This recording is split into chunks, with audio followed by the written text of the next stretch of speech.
पुन्हा एकदा बातम्या पाहणार आहोत वेगवान स्वरूपात। लाडक्या बहिणीप्रमाणे लाडक्या भावांना देखील पैसे मिळतील असं मोठं विधान मंत्री छगन भुजबळ यांनी केलेलं आहे। आणि एकीकडे लाडक्या बहिणीमुळे राज्याच्या तिजोरीवर भर पडल्याची आरडाओरड सुरू असताना भुजबळांच्या विधानामुळे चर्चांना उधाण आले। संभाजी ब्रिगेडचे प्रदेशाध्यक्ष प्रवीण गायकवाड यांना अक्कलकोटमध्ये काळं फासलं। दरम्यान मराठा समाजानं पुण्यामध्ये महत्त्वाची बैठक बोलावली आहे। बैठकीमध्ये गायकवाड यांच्यावरील हल्ल्याच्या निषेधार्थ पुढील रणनीती ठरवण्यात येणार आहे। बच्चू कडूंच्या पदयात्रेचा आजचा शेवटचा दिवस आहे। दुपारी यवतमाळच्या आंबोडामध्ये दुपारी सांगता सभा होणार आहे। सातबारा कोरा करण्याच्या मागणीसाठी बच्चू कडू आग्रही आहे। सांगलीच्या वाल्मिकी आवास इथे भर दिवसा रेकॉर्डवरील गुन्हेगार सौरभ कांबळेची हत्या करण्यात आली। या प्रकरणी अवघ्या 12 तासात आरोपींना अटक करण्यात आली। हिंगोली जिल्ह्यामध्ये मागील आठवड्याभरात रिमझिम पाऊस सुरू होता आणि गेल्या 3 ते 4 दिवसांपासून पावसानं उघडीप दिल्यानं शेतकरी अंतर्मशागतीच्या कामाला लागलेत। सध्या शेतांमध्ये कोळपणीच्या कामांनी वेग धरलाय।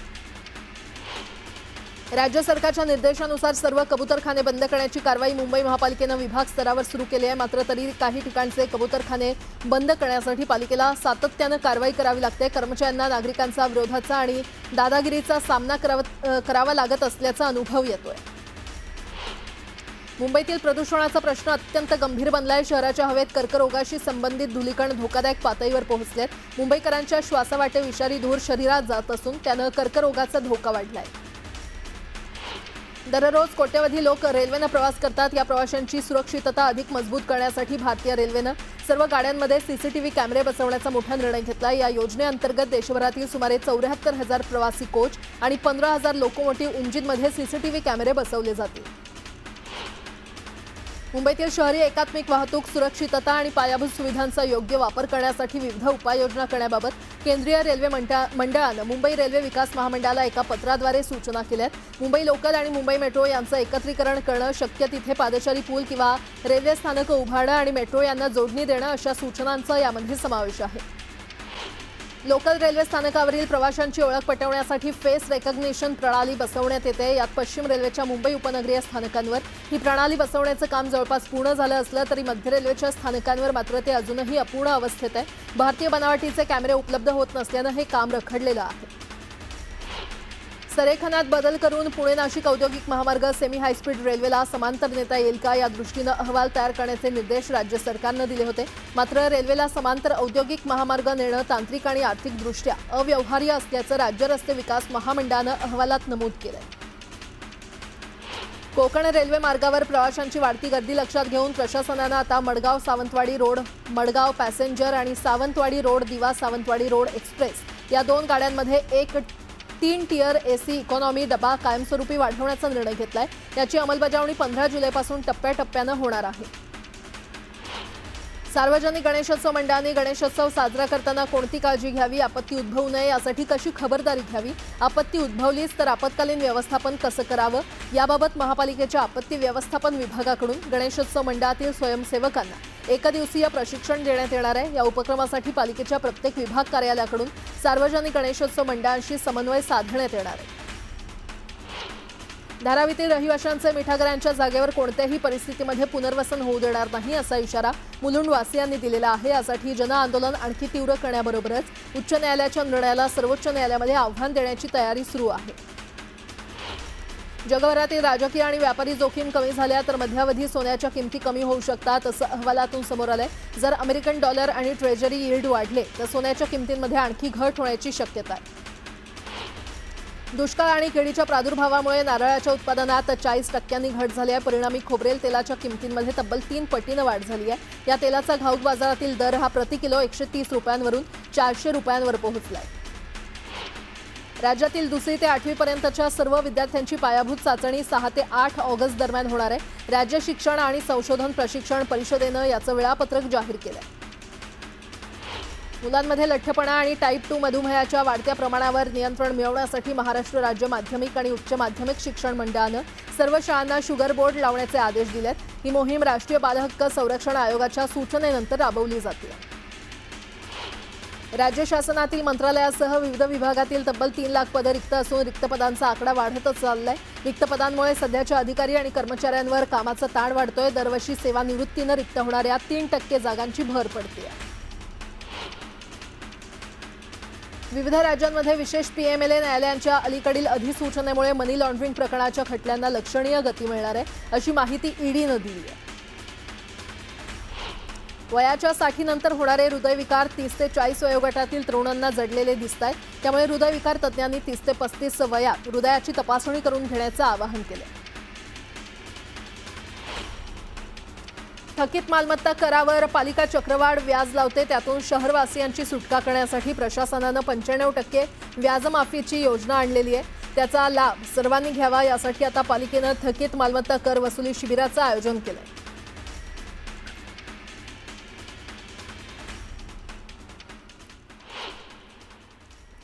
आता एक मोठी बातमी। सरकारच्या कर धोरणांविरोधात इंडियन हॉटेल अँड रेस्टॉरंट असोसिएशननं आज बंद पुकारलेला आहे। त्यामुळे राज्यातील सर्व परमिट रूम आणि बार पूर्णपणे बंद राहणार आहेत। यामुळे राज्याच्या महसुलावर मोठा परिणाम होणार आहे। तर उत्पादन शुल्कात केलेल्या तब्बल 60% वाढीविरोधात हा बंद पुकारण्यात आलेला आहे। इंडियन मेड फॉरेन लिकरच्या आउटलेट्सवरील विक्रीवर 10% वॅट लावणं आणि वार्षिक परवाना शुल्कात 15% वाढ करण्याच्या निर्णयाविरोधात हा बंद पुकारण्यात आलेला आहे। तर या आंदोलनाला महाराष्ट्रातील प्रमुख हॉटेल आणि रेस्टॉरंट असोसिएशन्सकडून एकमुखी पाठिंबा मिळाला आहे।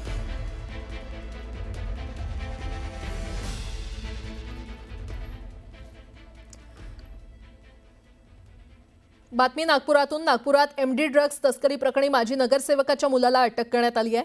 माजी नगरसेवक अजय बुगेवारांचा मुलगा संकेत बुगेवारला अटक करण्यात आलेली आहे। आरोपी संकेत आपल्या थार कारनं ड्रग्जची डिलिव्हरी देण्यासाठी गेला असताना पोलिसांनी त्याला अटक केली।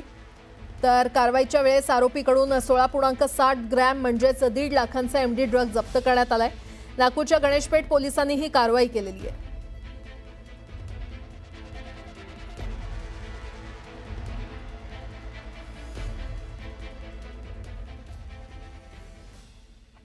पुन्हा एकदा बातम्या पाहूयात वेगवान स्वरूपात। गोंदिया जिल्ह्यातील आमगाव शहराच्या लगतच मध्य प्रदेश राज्याची सीमा असल्यामुळे मध्य प्रदेशमधील शेतकरी मोठ्या प्रमाणात विनापरवाना रासायनिक खतं घेऊन जाताना कृषी विभागाच्या भरारी पथकानं कारवाई केली आहे। या कारवाईमध्ये 3 मालवाहक जप्त करण्यात आले असून गाडी चालकांवर गुन्हा नोंदवण्यात आलेला आहे। श्री साईबाबांच्या जीवनकार्याची महती आणि श्री साईबाबा संस्थांच्या विविध सेवा कार्याचा प्रचार प्रसार आता अत्याधुनिक डिजिटल माध्यमातून अधिक प्रभावीपणे जगभर पोहोचणार आहे। साई संस्थान आणि शिर्डी ग्रामस्थांच्या सहकार्यानं लवकरच सोशल मीडिया इन्फ्लुएन्सर आणि यूट्यूबर संमेलनाचं आयोजन करण्यात येणार आहे।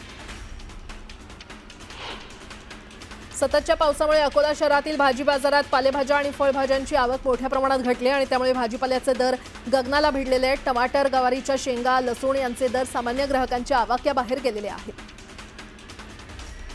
जळगावमध्ये केळीच्या भावात क्विंटल मागे 600 ते 700 रुपयांची वाढ झाली आहे। उत्तर भारतात श्रावण महिना सुरू होत असल्यानं केळीची मागणी वाढली आहे, त्यामुळे केळीच्या भावात वाढ झालेली आहे। दरम्यान केळीला सरासरी 2180 रुपये प्रति क्विंटल प्रमाणे भाव मिळत असून पुढील काळात केळीचे भाव हे तेजीमध्ये राहण्याची शक्यता आहे।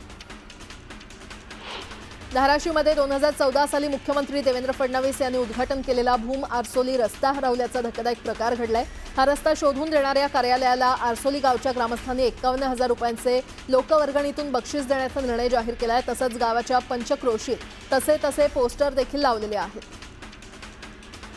अहिल्यानगरच्या बेपारी मोहल्ला झेंडीगट इथे कुरेश समाजाची जिल्हास्तरीय बैठक पार पडली। या बैठकीत समाजानं एकमुखानं निर्णय घेत शेतकऱ्यांकडून भाकड आणि कायद्यानं परवानगी असलेली जनावरं खरेदी विक्रीचा व्यवसाय बेमुदत बंद करण्याचं जाहीर केलं।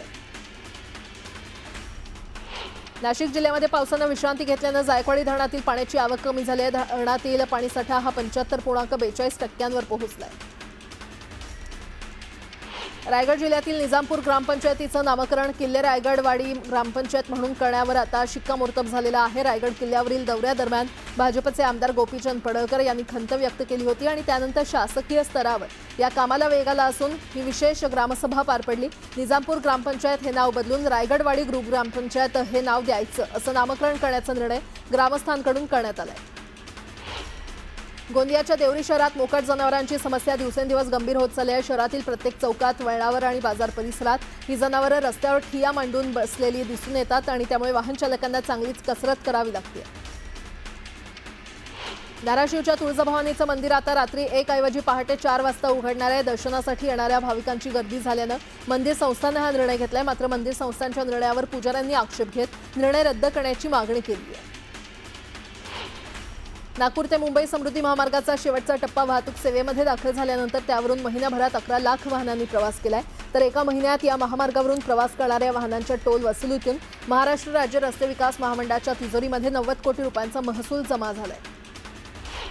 पंढरपूर वारीसाठी भंडारा विभागाकडून देखील विशेष बस सेवेचं आयोजन करण्यात आलं होतं। या सेवेमुळे विभागाला 19,36,139 इतकं उत्पन्न मिळालं।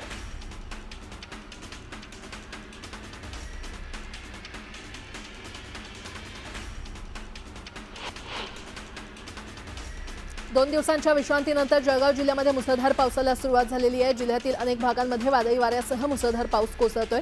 पावसामुळे मुंबई नागपूर राष्ट्रीय महामार्गावरील वाहतूक देखील मंदावलेली आहे। जळगावात विविध सामाजिक आणि साहित्यिक संस्थांच्या संयुक्त विद्यमानं 18वे बहिणाबाई सोपानदेव खानदेश राज्यस्तरीय मराठी साहित्य संमेलन पार पडलं। या संमेलनामध्ये आमदार सुरेश भोळे आणि खासदार स्मिता वाघ या प्रमुख पाहुणे म्हणून उपस्थित होत्या।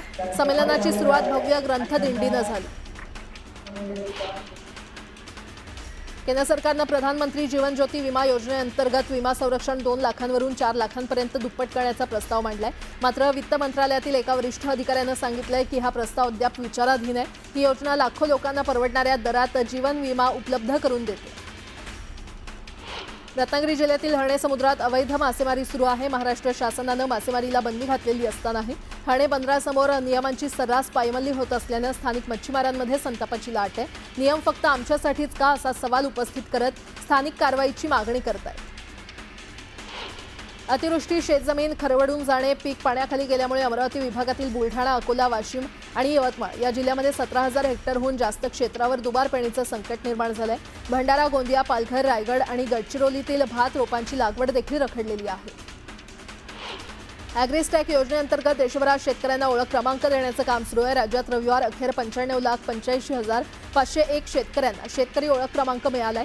शेतकऱ्यांना ओळख क्रमांक देण्यात उत्तर प्रदेशनंतर महाराष्ट्र दुसऱ्या क्रमांकावर आहे। छत्रपती संभाजीनगरच्या सिरस गावात माजी सरपंच राजाराम उर्फ राजू चुंगडे यांची जुन्या वादातून हत्या करण्यात आली। माजी सरपंचाच्या हत्येतील आरोपींना 24 तासात पोलिसांनी जेरबंद केले।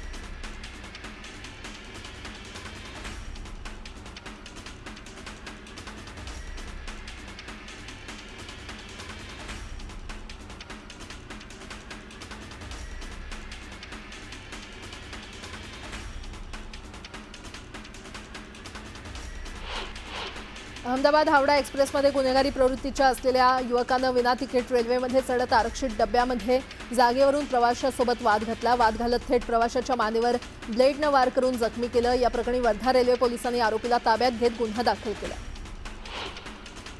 भंडाऱ्याच्या रामटेक महामार्गावरील भरधाव ट्रॅक्टरचं स्टीअरिंग अचानक लॉक झाल्यामुळे चालकाचं वाहनावरील नियंत्रण सुटून ट्रॅक्टर महामार्गालगत असलेल्या एका चहाच्या टपरीत शिरला। या अपघातात चहा टपरीत उभा असलेल्या एका तरुणासह ट्रॅक्टर चालक गंभीर जखमी झाले। जम्मू काश्मीरमध्ये भारतीय सैन्यासाठी येत्या 9 ऑगस्ट रोजी सिंदूर महारक्तदान शिबिर आयोजित करण्यात येणार आहे। महाराष्ट्र केसरी चंद्रहार पाटील यांच्या माध्यमातून शिवसेना शिंदे गटाच्या वतीनं हे महारक्तदान पार पडणार आहे। यासाठी उपमुख्यमंत्री एकनाथ शिंदे आणि उद्योगमंत्री उदय सामंत यांच्यासह प्रमुख नेत्यांच्या उपस्थितीमध्ये सिंदूर महारक्तदान उपक्रमाचं उद्घाटन होणार आहे। म्हाडाकडून मुंबईसह राज्यभरात वृक्षारोपण मोहिमेला सुरुवात करण्यात आली आहे। सामाजिक बांधिलकीतून 2 लाख झाडांची लागवड करण्याचं उद्दिष्ट ठेवलं असून लवकरच जिओ टॅगिंग प्रणालीद्वारे झाडांची नोंदणी आणि संवर्धन करण्यात येणार आहे। तसंच समुद्रकिनारी पर्यावरणाचं संवर्धन करणारी खारफुटीचं जतन देखील सुरू आहे। महाडीबीटी पोर्टलवरून कृषी विभागाच्या योजनांचा लाभ मिळत असून ॲग्रिस्टॅक शेतकरी ओळख क्रमांकातून शेतकऱ्याची सर्व माहिती अर्ज करताना जमा होते। त्यामुळे योजनांच्या अर्जाची पडताळणी करताना यापुढे 7/12 आणि 8 उतारा अपलोड करण्याची गरज आहे। गेल्या 11 वर्षात आयकर विभागाकडून करदात्यांना दिल्या जाणाऱ्या कर परताव्यामध्ये तब्बल 474% वाढ झाली आहे। 2013-14 मध्ये आयकर परतावा 83,008 कोटी रुपये होता, तर 2024-25 मध्ये तो वाढून 4.77 लाख कोटी रुपये झाला। गरिबी, असुरक्षित परिसर, आरोग्याच्या समस्या आणि जागरूकतेचा अभाव यामुळे धारावीतील सुमारे 40% मुलं प्राथमिक शिक्षण पूर्ण होण्याआधीच शाळा सोडत असल्याचं शैक्षणिक क्षेत्रातील कार्यकर्त्यांनी सांगितलं.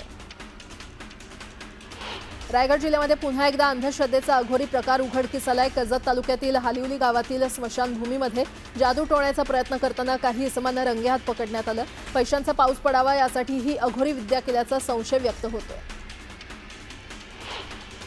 मुलींच्या मोफत उच्च शिक्षण या शासनाच्या धोरणाला काही महाविद्यालयाकडून हरताळ फासत मुलींकडून फीची मागणी केली जाते, तर पैसे नाही भरले तर ॲडमिशन होणार नाही अशी भीती देखील दाखवली जात असल्याचा आरोप विद्यार्थ्यांनी केलाय. बीडच्या स्वातंत्र्य सेनानी रामराव हावरगावकर लॉ कॉलेजमध्ये हा प्रकार उघडकीस आलाय.